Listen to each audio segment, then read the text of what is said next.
solo trip to Colombia was literally everything I could have imagined and more. Oh my gosh. I got out of my comfort zone, which led me to meet great people, experience a beautiful country with such a strong culture, and see the world through a new lens. I was inspired to travel to Medellin by my girl, Kiana Naomi. Shout out to you, girl. I watched her YouTube videos on life there and heard her rave about the wonderful people, music, food, dancing, views. I had been watching her for such a long time, and when I discovered she also had a passion for Spanish, I was obsessed. We were virtual sisters. She inspired me with her thirst for life and new experiences. Every travel vlog felt like a celebration of life and a push to get out there and see the world. So I did.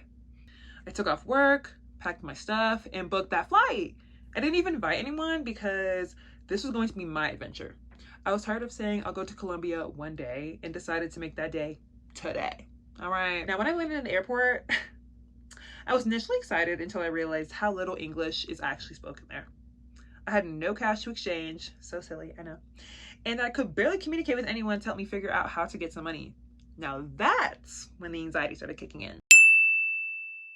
The fear that slowly started creeping over me was unnerving. I started thinking, oh no, what have I gotten myself into? You don't even know anyone here who can help you out. And dang, y'all really don't speak English? To say I was freaking out would be an understatement. I was going full Tori Vega and freaking the freak out, okay? Don't sue me, Nickelodeon. I finally decided to give up on getting cash and decided to just get to the hostel and go from there. I tried practicing Spanish with my Uber driver, but he was not trying to chat with me, okay? It was a 45-minute ride from the airport, and I was nervous every bit of the drive. Still thinking I had made a major mistake and maybe everyone was right about solo traveling being a bad idea. However, once I made it to the hostel, I met some great girls and we immediately clicked. I'm not sure if it was because they were also solo traveling as well, and as eager to make friends as I was, but whatever it was, I'm so grateful our paths crossed because I genuinely cannot imagine what the trip would have been like without those girls. They immediately set me at ease and everybody was just so dang interesting. One girl I met was on her 13th solo trip, okay? And she spoke like 5 languages. I was like, oh, period. We ate dinner together, went on city tours, partied, hostel events, and of course, watched football together. Hey! Arriba, arriba! It was great. Although I was on a solo trip, I was never really alone. Even when I checked out of the hostel for a little alone time in an Airbnb, I still stayed connected with them and made plans to meet up. The connection I made with my fellow viajeras was such a wonderful experience that I will never forget.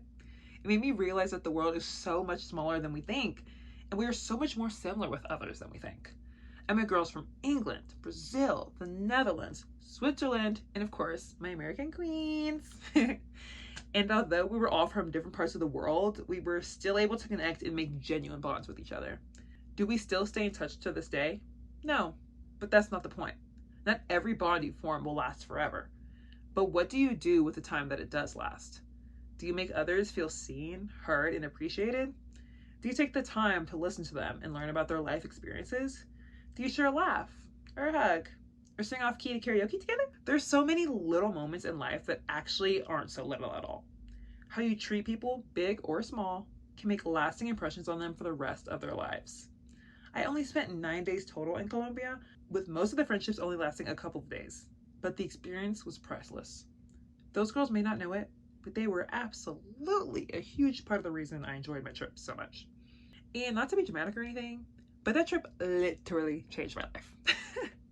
Life is not just about working until you die. It's about experiences. It's about taking risks and learning from the outcomes, good or bad.